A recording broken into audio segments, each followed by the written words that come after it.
Welcome back, Packer Nation. This is Ahman Green, Green Bay Packers all-time leading rusher. And in this episode of Believe in Packers, we're all about the second regular season game where we got the Washington Commanders coming into Lambeau Field. So another road team coming in to test what our Packers were about. This time is Thursday night football.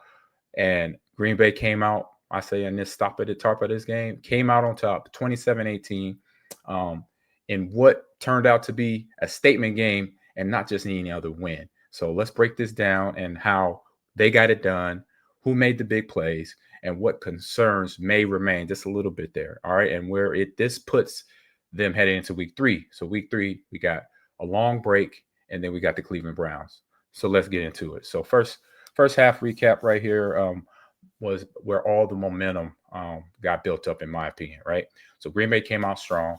Jordan Love orchestrated 2 drives, methodically scoring drives that in the first half, when you have a drive for 96 yards and then another one for 92, man, and then from that they scored twice. So on that they built the lead to 14-3, leading into halftime.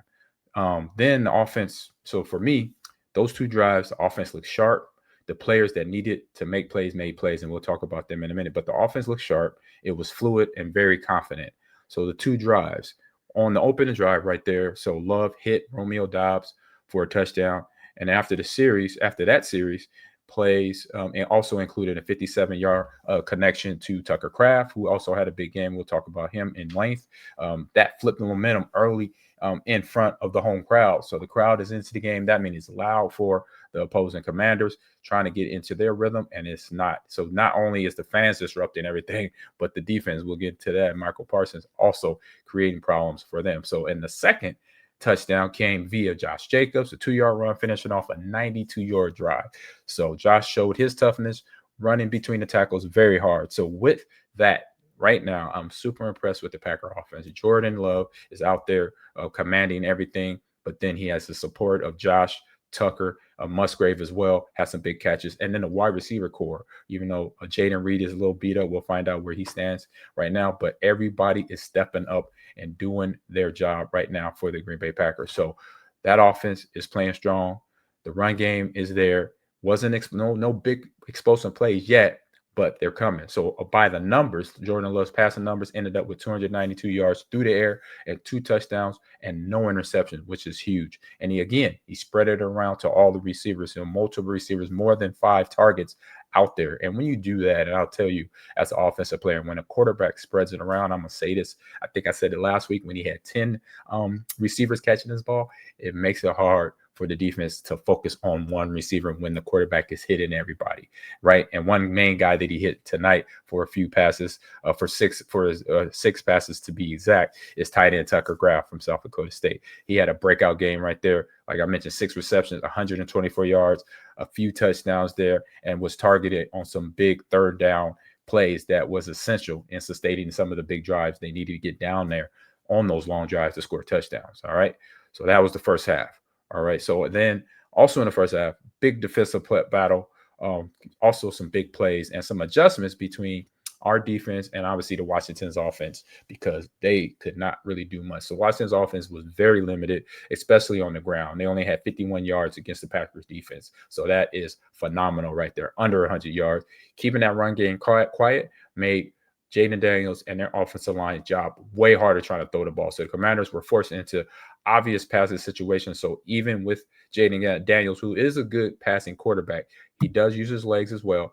But keeping him in the pocket, that is something I mentioned on the show I did with Believe in Washington Commanders with the guys earlier this week. You keep him in that pocket, then you take his legs away. He doesn't get an opportunity to scramble around the field and create big plays with his legs that he did last year, his rookie year. So the Packers power rush was there again, and it showed up. Micah Parsons still, he fresh off a plane from Dallas, from Texas, and was very active, registering multiple pressures. The front seven generally disrupted timing the whole time, kept Jayden Daniels from getting comfortable at all. So that's something like I emphasize. You have a scrambling quarterback, let's take his legs away, or let's take one thing away. Either take the passing routes or the passing openings away, or take the fact that he could scramble and keep him in that pocket. Because then when you keep him in a pocket, we don't have to worry about chasing a guy, And I remember that from the days way back when Michael Vick came to Lambeau. That was not a fun day for our defense. So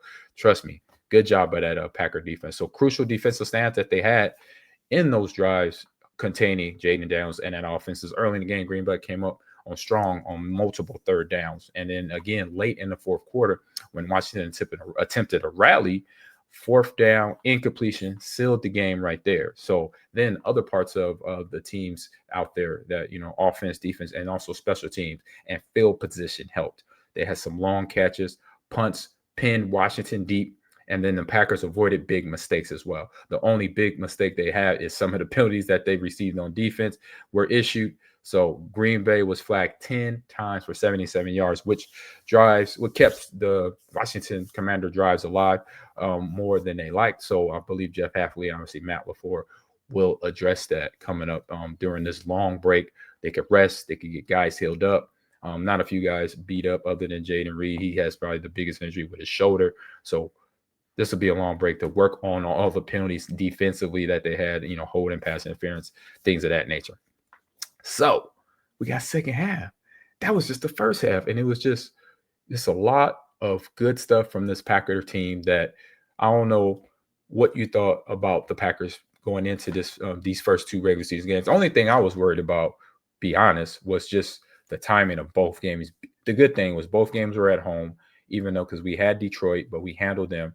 We had the rest up, and then we not have too many big injuries from that game. And then game number 2, 4 days later on Thursday night, they did their jobs of getting ready and prepared like professionals. So whatever the game plan was with Coach LaFleur, the staff resting and having the players ready to go full go, because this is the first week of the NFL season, and you have 2 back-to-back games within 7 days of each other. So that is I said big thumbs up to that Packer organization, because that's something I know that the Packers trainer staff does very well, is take care of the guys when they need to heal up and rest up and recover fast. And they did that and showed on that football field today. So Washington, let's get into that second half. So Washington made some pushes in the fourth quarter.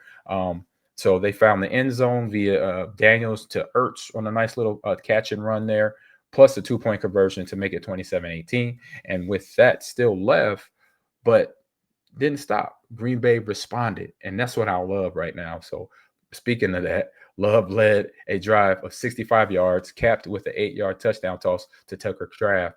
And so that essentially put the game away. So to be able to do that, have the team that you're up on top go down and score, and then actually get a 2-point conversion, then you come right out. You don't really need to score, but you do. You go down there, and that is all why this is a statement game. So they took the hits and the swings from the Commanders, and they returned them right back.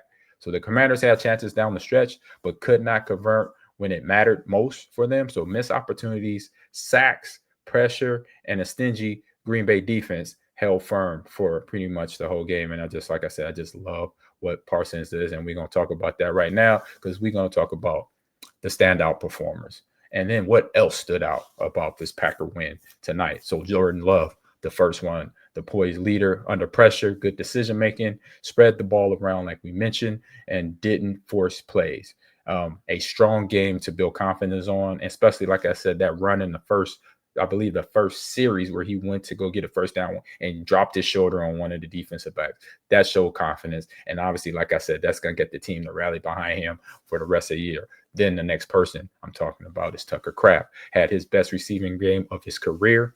So the length and the ability to win in space. As soon as he catches the ball, he is handing out stiff forms like they're Happy Meals. And so he's becoming a big part of his offense. And that is something that we knew coming in for South Dakota State that could happen. We saw how talented he was, physical, and a guy that wants the ball, and can do things with the ball run, and once he catches the ball. So good job to Tucker. And then the next person, the guy who was Pro Bowl last year in his first year, Josh Jacobs. Solid game. Got a touchdown, moved the chains, explosive and steady and very reliable. Not explosive. That's, which is okay, but steady and reliable. But those explosive plays are going to come. We got Cleveland, we got Cowboys, and we got other teams that's going to be out there for him to get him and the offensive line to get some big 100-yard games down the line. He has already had one actually again last week against Detroit, so more to come.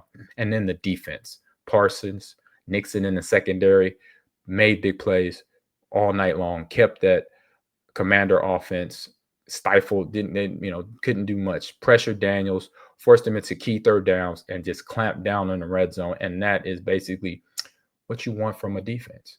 You don't want the team, if the team does get down the field and get in the red zone, which majority NFL teams can do, but once they get to the red zone, it's a shorter field, and you got to just take all the air out of that space, give them little opportunities to try to score the ball and punch it into the end zone. And that's what this Packer defense did. So we got a little bit of concerns, like we mentioned about the penalties, and we have some injuries. Obviously, Austin Eckler, unfortunately, a good friend of mine, somebody I know very well, popped his Achilles running a play action fake to the flat and try to react to the play. And when he planted on the wrong way, and his Achilles torn and popped right away. So we'll see.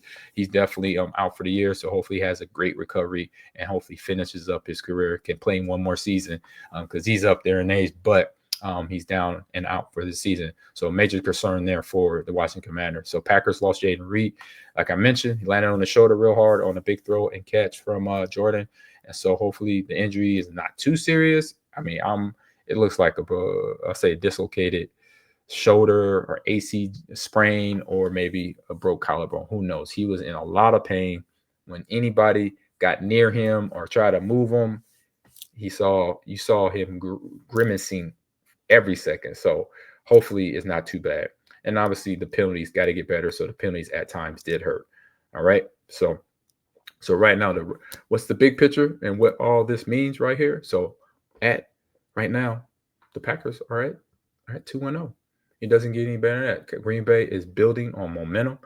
Lambeau is establishing itself as a tough place to play right now, and especially under the primetime lights. So that team is showing up last week against Detroit, the division champion last year, and then now against a playoff caliber team with a great quarterback, nice run game, and solid defense. They made them, look average today. So good job, defense. Good job, team.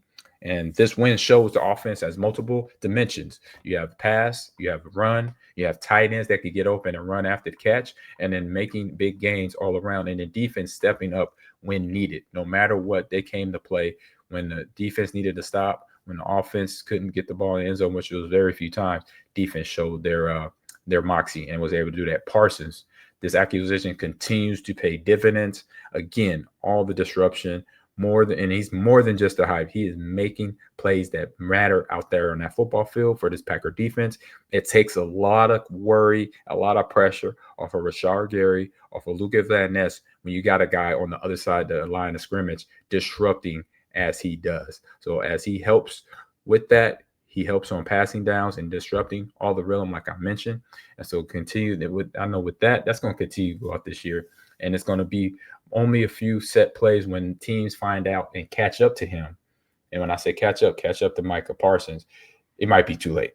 All right. So we got offensive coordinators that are watching Micah and seeing how Hafley is moving him around the defensive line, and they're going to catch on to it. But eventually it's going to be too late, and he's going to already be in rhythm, and then it's going to be a problem. So again, the biggest thing that when you got to just work on penalties, and that's a great day. That's a great week. That's a great start of your season. So some penalties and obviously injuries are going to happen. It's football. It's a physical sport. So some injuries still loom as areas for improvement. That's the biggest. I'll say those are the biggest things. When those are the two biggest things for your team to have to focus on, that's awesome. That means it's a good start of the regular season. You're not stressed, no pressure on you. You go out there and play football. So, but execution is clutch. Moments must be cleaner as the schedule gets a little bit tougher once we get past the first month, because come October, the November, December playoff push, we'll see where this team is at. All right. We're right here at the end of the show. So I appreciate everybody jumping in. So right now, so here we go. Packer fans, that's a wrap on week 2 already. So statements win, showed balance, they showed toughness.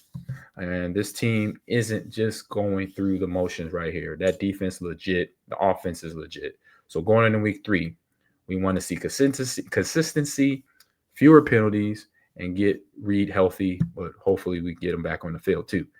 Keep Jordan Love sharp and keep the rushing game coming. It's going to be some big gains coming up in this next game, potentially against the Cleveland Browns defense, and protect the home and field. Even though they're going on the road, they'll be on the road for 2 weeks. They were on the home for 2 weeks here against Detroit and Commanders, and they're going to be on the road with Cleveland and the Cowboys. So again, Packer fans, appreciate you a lot. So thanks for riding with me and Believe in Packers. And thank you for FanDuel for being one of our big sponsors here this year with the Believe Network. So I'm Ahman Green, Green Bay Packers all-time leading rusher. I'm proud of this win, fired up for everything else for the rest of the season, fired up for this Cleveland game coming up.